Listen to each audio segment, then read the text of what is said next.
of this earth is going to stop me from broadcasting.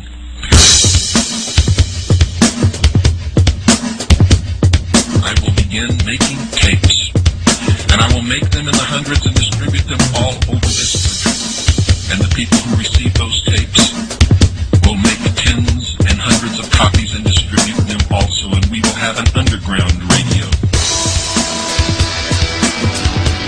Beyond a doubt, I think the work that introduced Bill Cooper to the world has to be Behold the Pale Horse.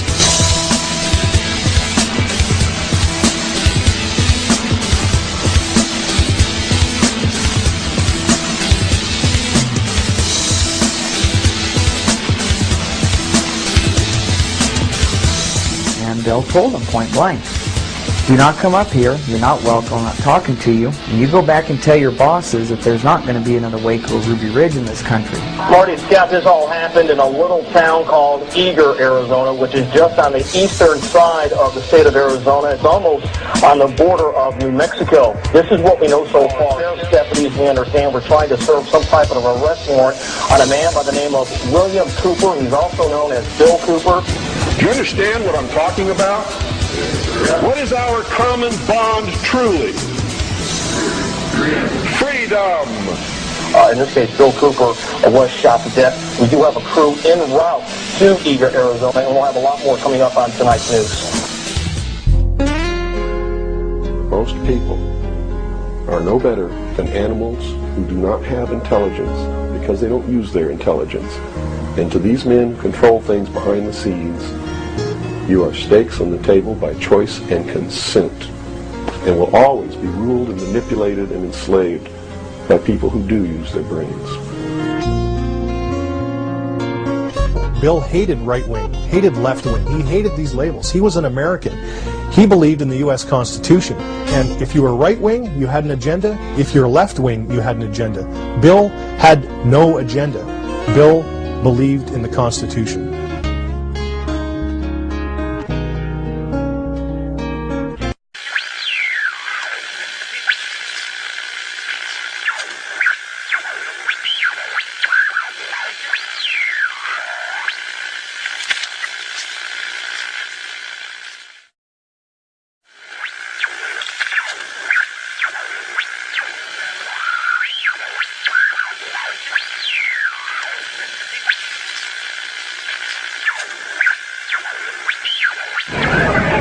What I'm going to talk to you about today comes from my heart, from my experience in life, from playing this role as messenger, which I take very seriously, from my efforts to wake up the American people, from my family, from all the letters that I get, the people that I talk to, just like I've talked to many of you here today. I've learned some things. And I think these things need to be passed on to you. And I think you need to start examining yourself, your agenda, your mission. Who are you? What are you about? What do you believe about America? Is it true? Are you helping to divide us more? Or are you helping to bring us together? Do you really understand what this country is all about?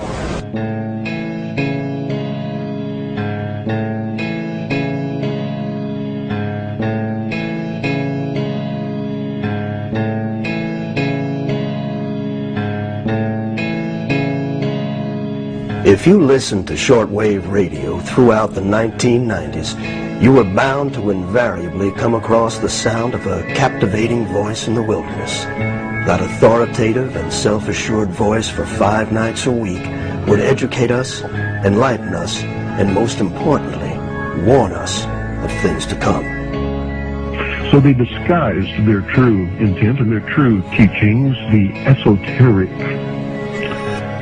with a system of exoteric descriptions. Now, to the profane would mean one thing, and to the initiate or the adept would mean quite another.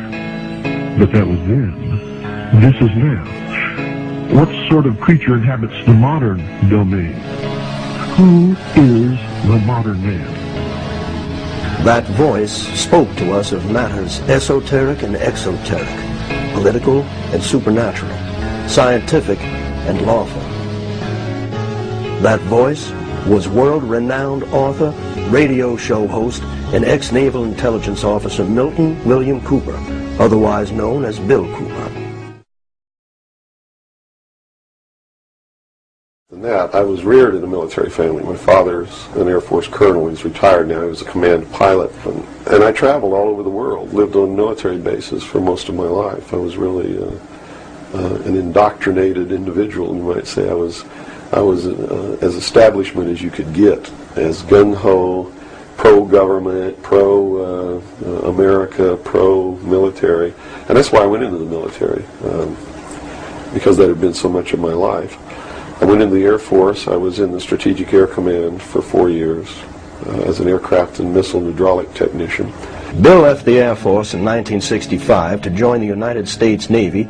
Cooper was a member of the Office of Naval Security and Intelligence, serving as a harbor and river patrol boat captain at Da Nang and the Dong Ha River Security Group, Qua Viet, Republic of Vietnam. William Cooper was awarded several medals for his leadership and heroism during combat, including 2 with V for valor.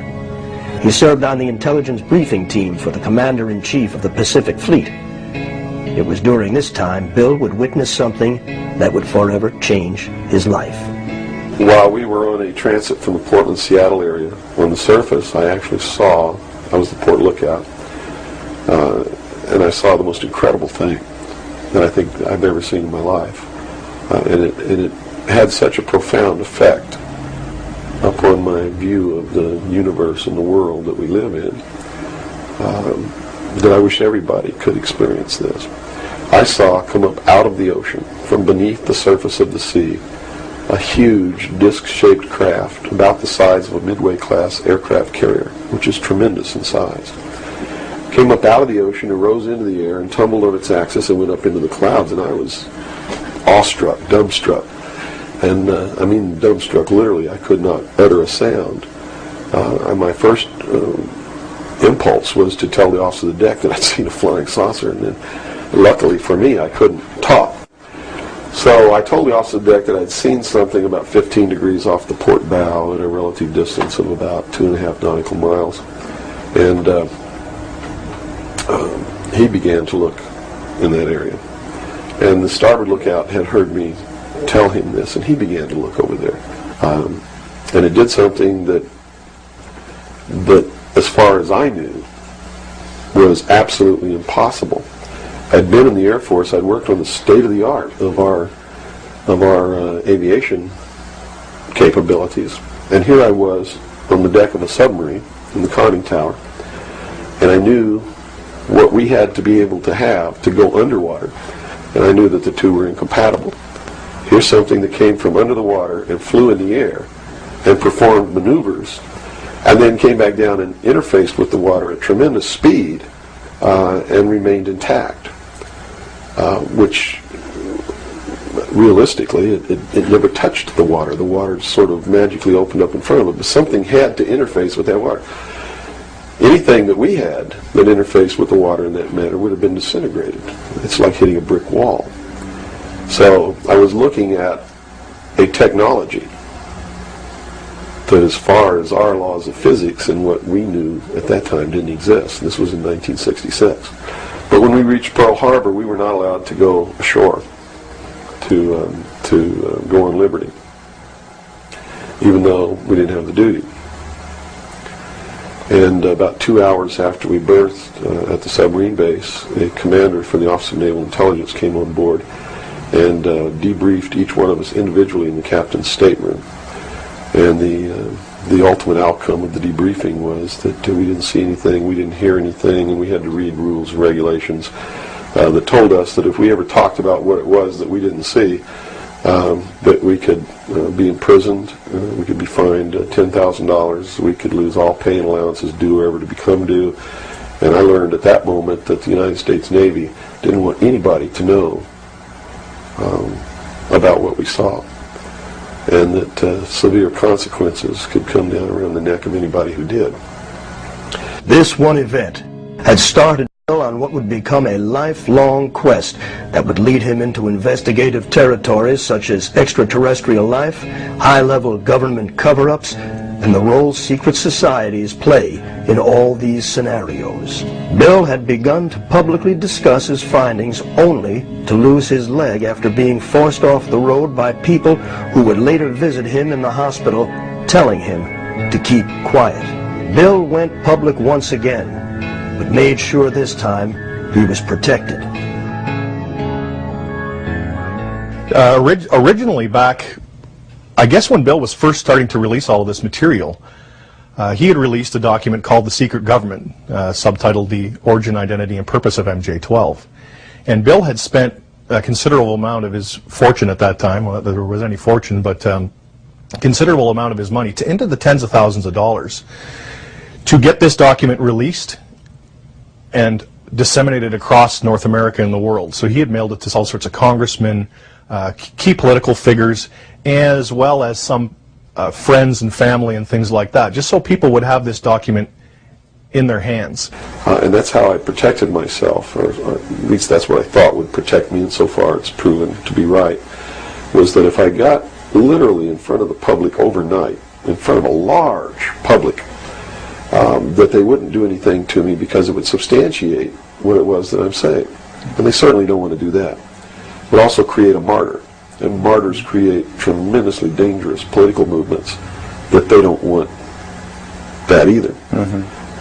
So literally within a 24-hour period, I spent $27,000 mailing a thick packet of information all over the world to people I'd never heard of, didn't know. Went down and got some mailing lists and just mailed the stuff all over the world. And I've been in front of the public ever since. So I think basically those are the reasons. They don't believe that the public's really going to listen to me. Okay. So far that's been true. There is a small group of people all over the world who are awakening, who are beginning to understand that they've been living their life in fantasy land and who are actively seeking the truth. But by and large, when the secret power structure says, as I've put in the first chapter of my book, right out of one of their own technical manuals, that a nation or world of people who do not use their intelligence are no better than animals who do not have intelligence, and thus are stakes on the table by choice and consent, they're absolutely right about the majority of people. Bill was fighting for his life back in those days, and he needed some way to get the information out to a large number of people. And keep in mind, this was in the days long before the internet, so there was no real practical, very easy way for people to do this kind of disseminating their information or documents that they had. It was very difficult back in those days, and the only way would have been through probably the printed word would have been the easiest way. So that's what Bill had done. He had made many copies of this secret government. The secret government was an amalgamation of Bill's continued research into UFO phenomena and was first introduced at the MUFON Symposium on July 2nd, 1989 in Las Vegas, Nevada. The document highlighted his research into the UFO crash in the late 40s in Roswell, New Mexico, and documents that alluded to President Truman's knowledge of extraterrestrial life and his administration's efforts to keep it quiet. Cooper had seen these documents while serving in naval intelligence. But eventually, when they began to have confidence in me, I began to see things coming across my desk that were just absolutely incredible. And a lot of it is really hard to talk about because it's so far outside the normal concept of reality for the average American that they're going to find a hard time believing any of it. But I saw documents that were labeled under the classification top secret, and the compartmentalized the compartment that was put into was called MAGIC, M-A-J-I-C, which told me that UFOs are real, which I already knew. I'd seen one. Right. But this went farther than that. It told me that they were extraterrestrial in origin, that there were 4 different extraterrestrial species or races visiting this Earth, and that they had actually entered into an agreement with the United States government with one of these species of alien beings to exchange technology, and it told me all the projects that that was underneath this. Project Red Light was actually the testing of extraterrestrial craft. Project Plato was a diplomatic project. Pounce was the recovery of technology. Pluto was the application of that technology to our own secret space program, not the public space program. There are two different space programs. One is what the public gets to see, which is overseen by NASA, and the other one is a secret space program that nobody gets to see, which is really overseen by the Navy Department under specialized, compartmentalized black projects. I also saw documents under an operation called Operation Majority, which outlined the plans to bring together a one-world government. It also included extraterrestrial information within that. Project Grudge, which was the second project. First was Sign, and then Project Grudge, which contained all of the extraterrestrial information up to a certain point. I forget the year cutoff.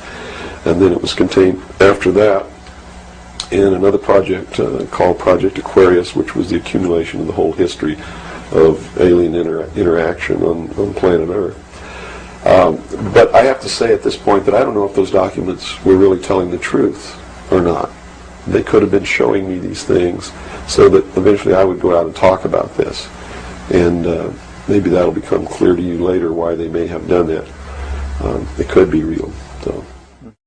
Bill, at this time, was acquiring a reputation as a UFO specialist.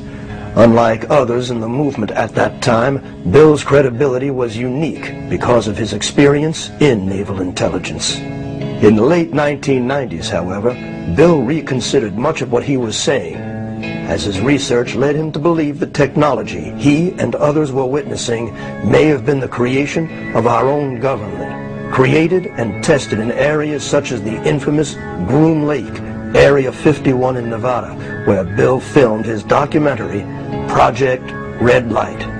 Bill was actually the first one to go to Area 51 and start filming some of these UFOs or alien spacecraft, whatever they may have been. Bill always maintained that it was a military base, which it is. We all know that now. In the early days, the U.S. military refused to even acknowledge it existed until Bill Cooper got a satellite photograph from the Russians, which proved it existed. We could see the landing strips, all this kind of stuff, and clearly there was some sort of infrastructure there. There were buildings, and something was happening. So Bill decided, and for a number of years, was taking expeditions up to Area 51, and he would take people there, and maybe one night they wouldn't see anything at all, but most nights there was some UFO activity. Doyle Shamley, a Gulf War veteran and Army reservist, had paralleled Bill's quest for answers. The two met at a research conference Doyle had been arranging, and soon the two became tight research allies. Doyle would eventually leave the reserve and join Bill in Arizona to conduct full-time research up until Bill's death. Then he realized his research at the time was heavily with Lars Hansen and many of them in the UFO realm.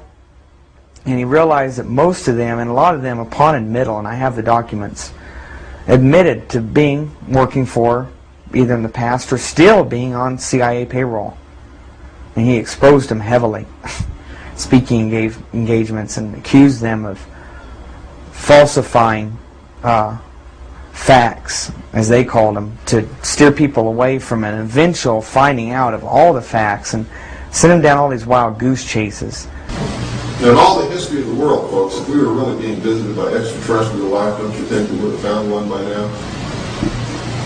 Don't you think so? And how come the government always gets there first? It's podunk time. It's in the middle of nowhere. There's a farmer milking his cow, a flying saucer crashes, and the government gets there before he can get from his cow to the crash site.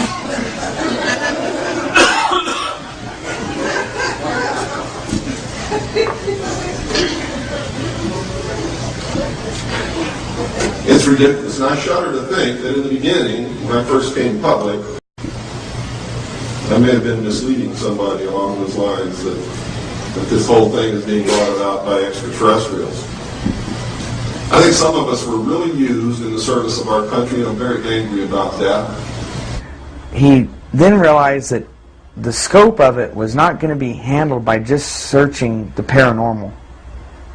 We had to get more into our worldly realm, right here, right now, the politics, the economics. And that's when he shifted more towards government-type studies.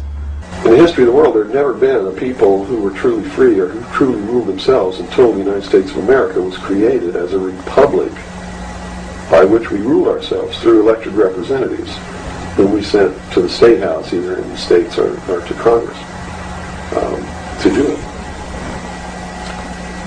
It also gave us every tool by which we would destroy ourselves if we weren't capable of doing it. The United States and France, the revolution in this country and the revolution in France, were created to bring about governments which would function as the antithesis to the kings and queens of the world and cause them to topple off their thrones. It also gave man a chance to prove once and for all whether he could rule himself or not. And if he could, fine. That would be the New World Order. If he couldn't, they built the tools into the Constitution to allow them to take it away from us. And those tools are the creation of the federal democracy within the boundaries of Washington, D.C., and the right to contract, through which, if we were irresponsible, we would contract to receive rights from that federal democracy and thus, in return, give up our freedom. And that's exactly what's happening. After lecturing, releasing documents, and doing talk radio for a number of years, Bill had finally synthesized his research, life experiences, and philosophical insights into what would become one of the most popular underground conspiracy books of all time. Behold a Pale Horse. Beyond a doubt, I think the work that introduced Bill Cooper to the world has to be Behold a Pale Horse. Now, Bill had released a lot of other documents and things, but up until 1991, when the book was published, self-funded, by the way, the book starts out with Bill describing himself, who Bill Cooper is. He was reared in an Air Force family, goes through his early childhood years up to when he came back from Vietnam, and then where he got all of this information that he was putting into his book and why he felt compelled that he had to release this information. This title is from the book of Revelations, because I have to tell you this, and you may think I'm nuts if you want to, but this is the truth. Either these men are following the book of Revelation, the book of Revelation as it is in the Bible. Mm-hmm. They're either following it, just like a plan, and bringing the prophecies in there to pass to manipulate and control those who believe in those prophecies and neutralize them, so to speak. In other words, if this is written in the Bible and God has ordained it, who am I to resist? It must come to pass, so I'm not going to try to stop it. Okay. What a perfect way to neutralize the opposition right off the bat. Or there really is a God, and what he said was going to come to pass is coming to pass. And I named this, Behold a Pale Horse, from chapter 13 of the book of Revelations. The fourth horseman of the apocalypse is the pale horse. And I looked, and behold a pale horse, and his name that sat upon him was Death. And hell followed with him, and power was given unto them over the fourth part of the earth, to kill with sword, and with hunger, and with the beasts of the earth. And that is taking place now, today. The fourth horseman is riding across the world now. That's what AIDS is all about. That's what all these little brush fire wars all over the world are all about. That's what's happening. That's why cancer cures are suppressed. So it's not hidden at all. It's there for anybody who wants to look. And I get people who still come to me all the time and say, Bill, you're all wrong. It's the Jews. The Jews are subverting the world. Man, it's not the Jews. It's not the Catholics. It's not the blacks. It's these men who belong to the ancient mystery schools, who meet in secret and decide the fate of the world. And they belong to all different races and all different nationalities and all different religions to the public point of view. But in secret, it's a different story. Bill's second major contribution, and arguably his most compelling, was the 42 hours worth of dedicated broadcasts into the history, origins, and agendas of secret societies. The series was simply called Mystery Babylon, and began with an interpretation of the Stanley Kubrick classic 2001, A Space Odyssey. To simplify, I guess we could say that Bill took us on a journey through the language, religion, and symbology of the elite, the power structure. What do these people believe? He started out with something modern and then took us way back into the ancient texts of the mystery schools, ancient Egypt, some of the beliefs and mythology of ancient Egypt, tons and tons of Masonic works and other mystery texts.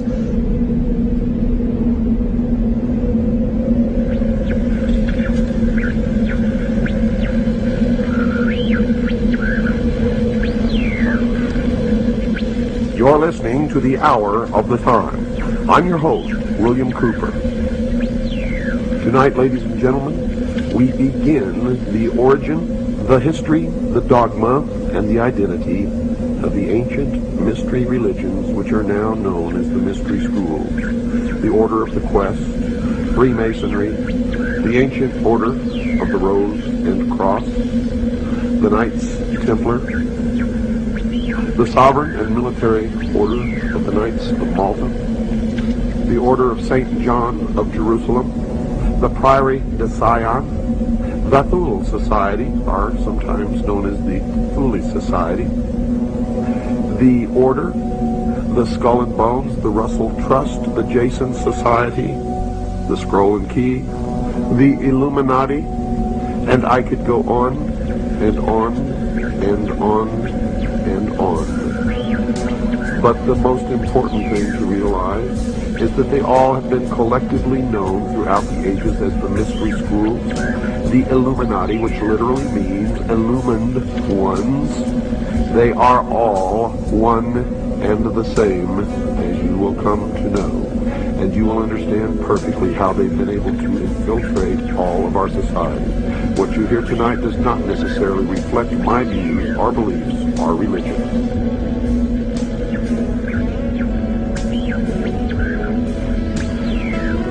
They have ruled from the shadows, you see. And they call themselves the guardians of the secrets of the ages. And their first religion was called astrotheology, or the worship of the heavens. And their first object of worship was the sun. The second object of worship was the moon. And everywhere you see the mystery schools or the mystery religion, you will see the symbols of the sun and the moon, also known as Osiris and Isis. For in the religion of the mystery schools, they believed that man was held prisoner in the Garden of Eden by an unjust and vindictive God. And that man was not told by this unjust and vindictive God that he could have the same powers. And man was set free from the bonds of ignorance by Lucifer through his agent Satan, and many believe that the two are the same. And that's okay, because maybe they are. And that through the gift of intellect, man himself will become God. Now, for those of you who understand what I am imparting to you now, you may not even have to listen any farther, for it explains everything that has ever happened in the history of man, and everything that is happening now, and all that is to happen in the future.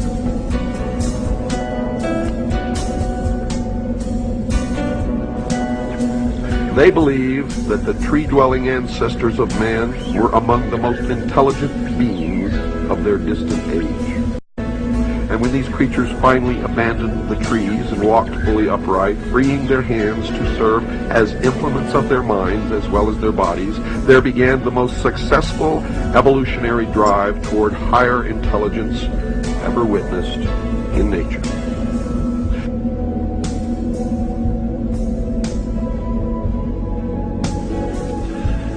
Now notice, Lucifer was called the son of the morning star. He was also called the morning star, and there is a great mystery here, because Christ also called himself the morning star. But I have been told by those who have been initiated in the mystery schools that Christ and Lucifer are one and the same being. What you believe, of course, is your own business, and is not my intention to make you believe anything, but rather to impart to you what I have learned over many, many years of study into the secrets of those who worship the ancient mystery religions in secret for thousands of years.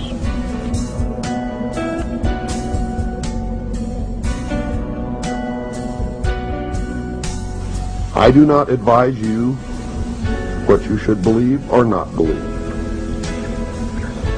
But I do advise you that we all need to learn as much as we can about everything that we can, because one thing I have learned in my life is that most of what we have ever been taught has been a lie. And that whoever these people are, who are the priests, the adepts, the initiates, and the mystery schools, they are in control, and they are shaping the future, and that future will affect all of us, so we had better learn as much about them as we can. One of the brilliant things about Bill was that he was able to fluidly switch between when he was reading to when he was commenting, so that sometimes it was imperceivable. He had such a fantastic grasp of the English language that he could speak to you almost the same way that these ancient texts did. We have to be very careful about how we interpret what we read, especially the Bible. And I'll tell you why. When I research these secret societies, and I research the Bible, and by the way, I'm a Christian, so if you're a Christian, don't think I'm knocking your religion. I'm not. I'm just telling you what I found. I have found that at the very heart and core of all these secret societies lurks the Kabbalah. The Kabbalah is the ancient Jewish mysticism. It is a method of encoding information through a system of mathematics and numbers. It is some of the most ancient knowledge that man has ever possessed, and has been kept secret and given only to those who have proven themselves worthy through the process of initiation. Nobody knows where it comes from. I can tell you this, it was there long before the Jews came along. The Jews just took it and preserved it, and they passed it down, and it's used by everybody, because it's at the heart and core of the secret knowledge, the metaphysics, the real science that none of us know anything about. These people that belong to the secret societies never dared to write down in any language what they knew, what it was that they were guarding, because then someone could steal it, and then the secret would be out. So they devised secret systems of encoding the secrets of the ages, the knowledge, the hidden knowledge, the occult. Now, occult doesn't mean evil. It doesn't mean the devil. It doesn't mean Satan. Occult means hidden. It means hidden. That's all it means. So they took this knowledge and they made it occult through a system of encoding, encryption, one of which is mathematics, numbers. Another is architecture. Everybody wonder, why do they have a fraternal organization called the Freemasons? Aren't those the guys that build walls? You bet they do. But every wall they build contains the secrets that have been kept and maintained throughout the ages, and it's encoded in the architecture and in the measurements of the buildings and in the mathematical formulas used to derive the geometry, the shape, the length and breadth and height of rooms. It's all encoded there.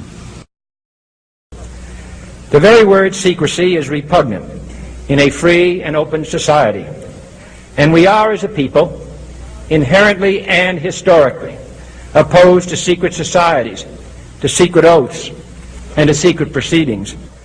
For we are opposed around the world by a monolithic and ruthless conspiracy that relies primarily on covert means for expanding its sphere of influence, on infiltration instead of invasion, on subversion instead of elections, on intimidation instead of free choice, on guerrillas by night instead of armies by day. It is a system which has conscripted vast human and material resources into the building of a tightly knit, highly efficient machine that combines military, diplomatic, intelligence, economic, scientific, and political operations. Its preparations are concealed, not published. Its mistakes are buried, not headlined.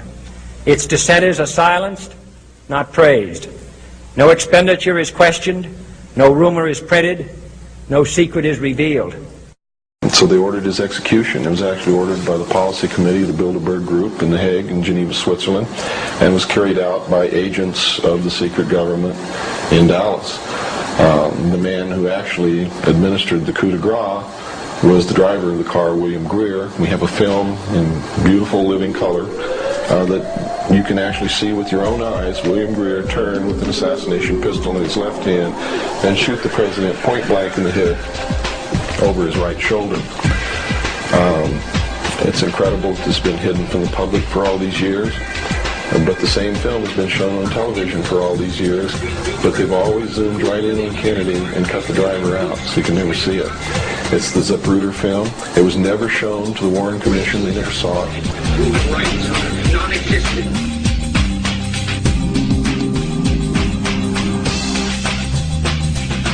They have created a repressive society, and we are their unwitting accomplices. More and more people are becoming poor.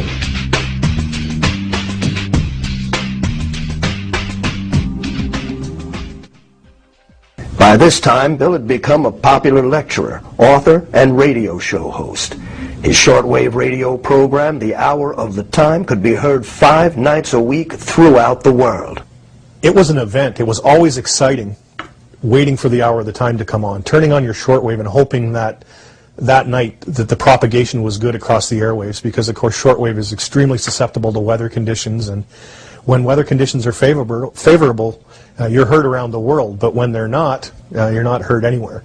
So it was always, there was an anticipation for the hour of the time coming on. I love the intro music. I waited to hear that siren starting and the dogs begin to bark, because you knew that there was something exciting happening and Bill Cooper was on the air once again.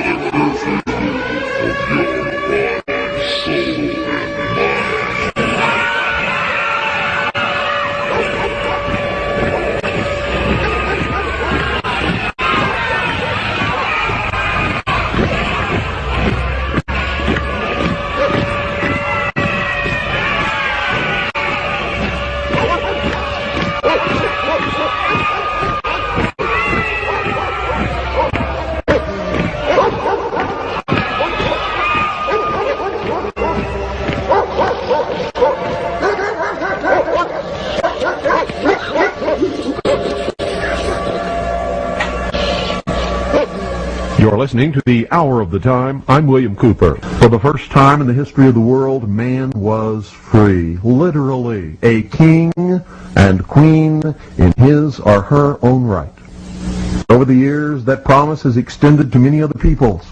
That promise eliminated slavery.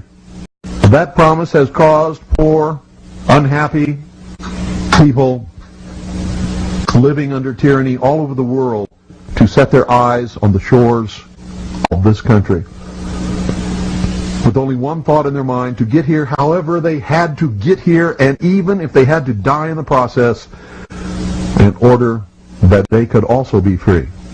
And so why, ladies and gentlemen, are we so eager to give it away for some imaginary new world order under a United Nations charter that it will do away with war forever?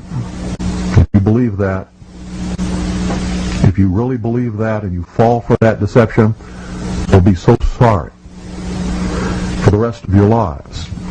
He had such a way with radio, really took you back to, I think, the pre-TV days when people used to sit around the radio and listen to it. That's what would happen in my living room. Friends would come over and we'd listen to Bill Cooper, and there was a certain nostalgia to it, but the fact that he was dealing with all of these current events and things that were happening right before our eyes added more drama to the whole situation. And it was just a wonderful experience every night sitting down and listening to Bill. Every time any church gets control of government, the people suffer. It has always happened. That's why our founding fathers established a country where that was not supposed to happen, where everybody was free to worship at the altar of their choice. And if you think they were all of one mind, you better think again. How many religions of the Protestant group do you think existed in this country when our founding fathers put together the Constitution? Over 1,500 different groups, all claiming they were right, teaching a different dogma, quoting scripture to justify what they said, and everybody else was going to hell. So don't give me this Christian nation bullshit, because that's what it is. This nation reflected Christian values because the people who made up the government in the early days were Christian, but none of them agreed with each other, and they still don't today. Bill married, had children, and continued his life as a messenger by creating a large global civilian intelligence gathering organization called CAGI. Now, CAGI stands for the Citizens Agency for Joint Intelligence, and it was Bill's research gathering arm of his whole operation. His principal idea behind CAGI was to get a whole group of like-minded researchers and individuals, patriots in the U.S. and throughout the world, really. At one point, the Citizens Agency for Joint Intelligence was the largest civilian intelligence gathering organization in the world. And the one thing about CAGI was that it wasn't a secretive society like the FBI or CIA would be. It was an intelligence gathering organization with the idea of putting this gathered intelligence out to the rest of the world. During the late 90s, Bill's outspoken disposition would find him harassed by government agents who kept watch on him in Arizona and tried desperately to keep him quiet by accusing him of federal violations, including tax evasion and bank fraud, that to this day have yet to be validated. Essentially, by July 98, I was moved here with Bill to conduct full-time research into the mystery schools and secret societies and the government protocols in general. I was in the next town over running some business errands and came back, and he came rushing out to meet me, and he said the federal marshals were just here. I said, what? He said, yeah, they came up and they said they were going to serve me with charges. Well, he countered him with the jurisdictional issue, which he is probably the expert on, or was the expert on, and is on the website. Because then they, as in federal government, started pulling goofy stuff. Agent Fillerup was an FBI agent out of Pine Top Lakeside. Agent Fillerup showed up one day, this is just a couple weeks after the federal marshal initial visit. We were out in the backyard barbecuing, which we often did. He got out of his Bronco and said, oh, I just want to talk like old friends. And basically we told him we knew he was full of shit. And well, let me just hand you this envelope. He's waving it. No. And we were still barbecuing away, and he was still out the side of his vehicle there, and he goes, well, I'm going to come on up. And Bill told him point blank, do not come up here. You're not welcome. I'm not talking to you. You go back and tell your bosses that there's not going to be another Waco or Ruby Ridge in this country. And this time you guys, and this is his own words, you stepped on your dick. And he got back in and back down the hill. So he only had about a year. Basically had a timeline to bring Bill in on these trumped up tax evasion charges and bank fraud. We did have a meeting with Congressman and his staff. He brought his entire staff up to one of our backyard little barbecue things, and we knew they were coming up, but we had to cook anyway. And they sat and talked to us for quite a while, but they weren't willing to help. And we were, like I say, always wanting a peaceful end to this and an answer to our jurisdictional questions. And to alleviate this problem, another thing we did was contacted any bank he'd ever dealt with. Car loans, banks, house loans, property loans, anything. Oh, no, we're a glowing customer, paid off early, never late. No fraud in existence. So essentially, when the year came up, that Filler Up was quasi-given as a deadline and nothing had taken place, he was moved on, Agent Filler Up, to who knows where, maybe the real Siberia. And things seemed to calm down a little bit. And we were hoping that maybe it would just kind of go away. Unfortunately, things did not calm down. After Agent Filler Up's departure, more agents were assigned to watch Cooper, and Bill was eventually placed in what was known in the 90s as Filegate, where President Clinton ordered unconstitutional investigations into a number of individuals that were deemed a threat. The heat escalated to the point where Bill felt it was necessary to protect his wife and children by placing them in hiding for their own safety. It was now Bill and Doyle fighting the federal government on what seemed to be phantom charges. Towards maybe the last 8 months or so of his life, because of events happening around the world and then culminating in 9/11, as far as world-type events, Bill really turned the heat up on the people that would see this country's demise on his broadcast and on his website. And at that point, a person could tell if they had watched the happenings and knew the facts, not just the crap that was put in a paper here and there about Bill or the situation here, and had done their research, that now it wasn't a matter of if but when for Bill's demise. In August of 2001, a local doctor by the name of Scott Hamlin had reported to local Eager police that he had been harassed while parked on Bill's Hill by a man who followed him, pulled out a gun, and threatened him in front of his wife and kids. Even though it could not be proven that it was Bill, law enforcement now had a reason for serving a warrant for his arrest. Dr. Hamlin had been going up and playing real petty little games at night and up right next to Bill's property. This particular night, he had his family up there, and they claimed they were just up there to watch the lightning storms. But the problem was Dr. Hamlin would really egg people on. He's a real weasel. And Bill had enough of it and ordered him off the whole area. Just get out of here, I'm calling the cops. Now, if Bill wanted to do harm to him, he would not call the cops, obviously. Bill told me about this the next day, and that was pretty much all that was of it. The first warrant was served on September 11th of 2001, but was postponed. It would not be until November of 2001 when the police would finally make an attempt to raid Cooper. Cooper's broadcasts at this time had already been looking into the federal government's compliance in the events of 9/11.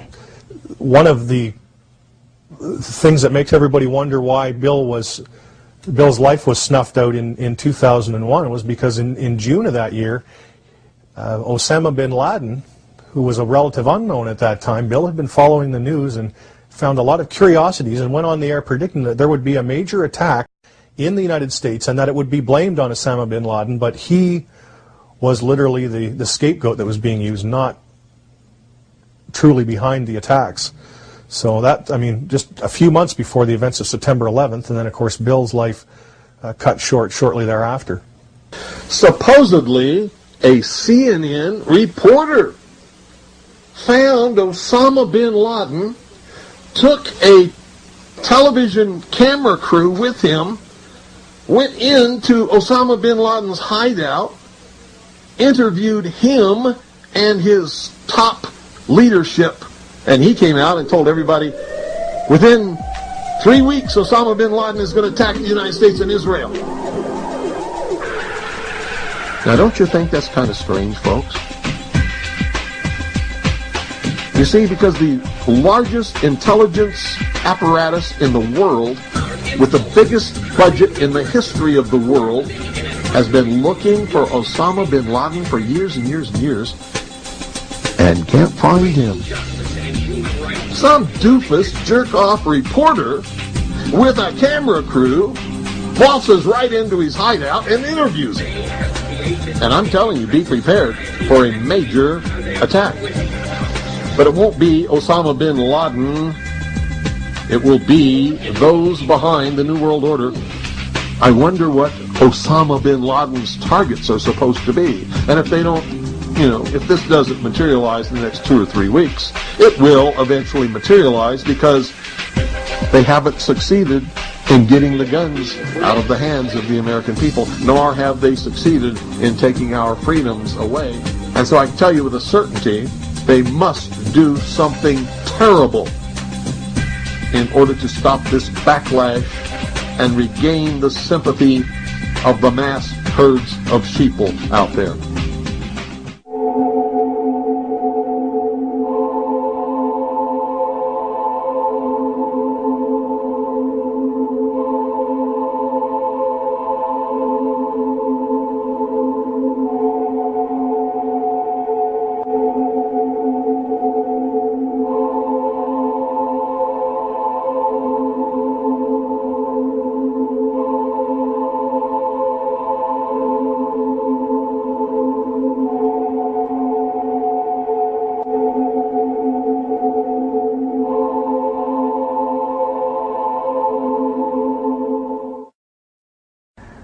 Bill heard the commotion out here, just the ruckus, because the noise that comes up the road, being so rough and stuff.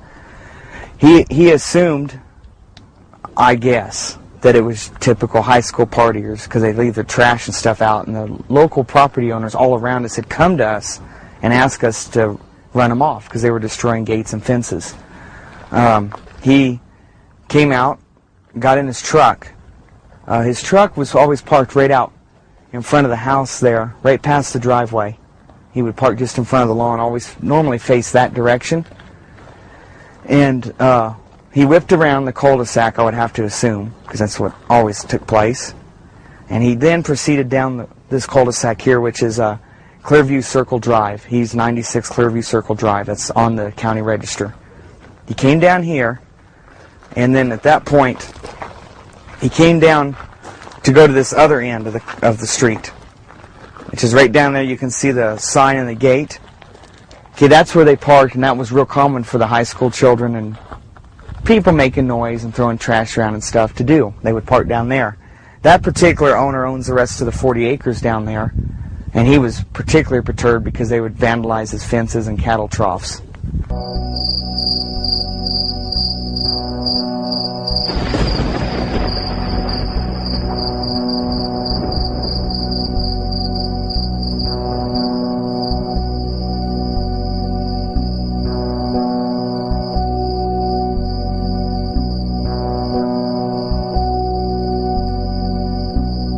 Bill proceeded up this road to this cul-de-sac here where the truck was parked. It was unmarked. No one was in uniforms.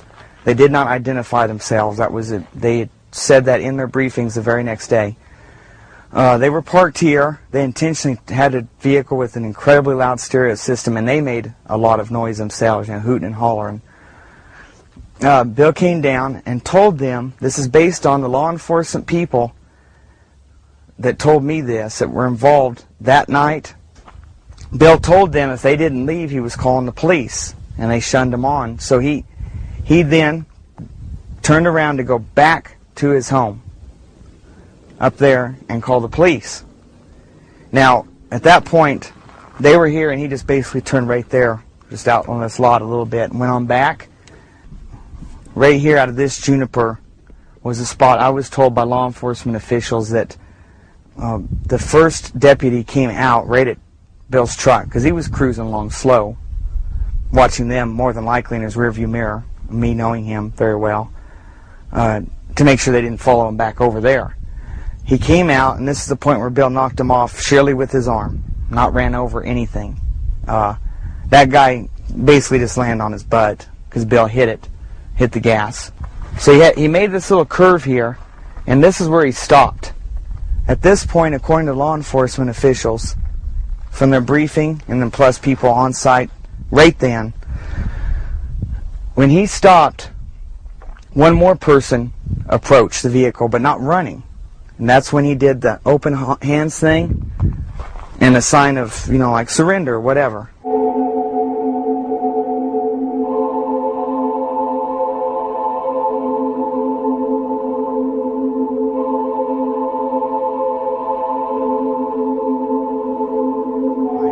Here's where he hit up on the bank, just trying to avoid the vehicle that then came shooting up here, full bore, full speed, came ripping up the hill. So obviously the people at the end had communications with people down there on the road. Must have verified that Bill had turned around coming back to his house. So they came zooming up here in a vehicle. He's avoiding them. He comes up on this bank. It was testified as that by the law enforcement reports, as well as the evidence on his vehicle that is what happened. The exhaust system was tore off the bottom. He then proceeded right there past the small elms and the driveway to the front of his yard.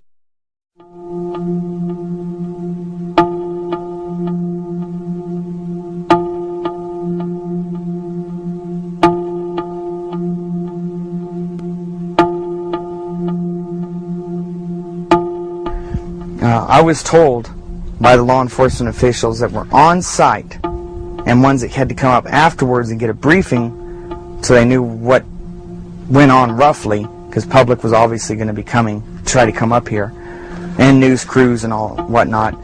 They had put out that Bill is not to be let back in that house alive. It was premeditated. It was put out, Bill will not be allowed back in alive.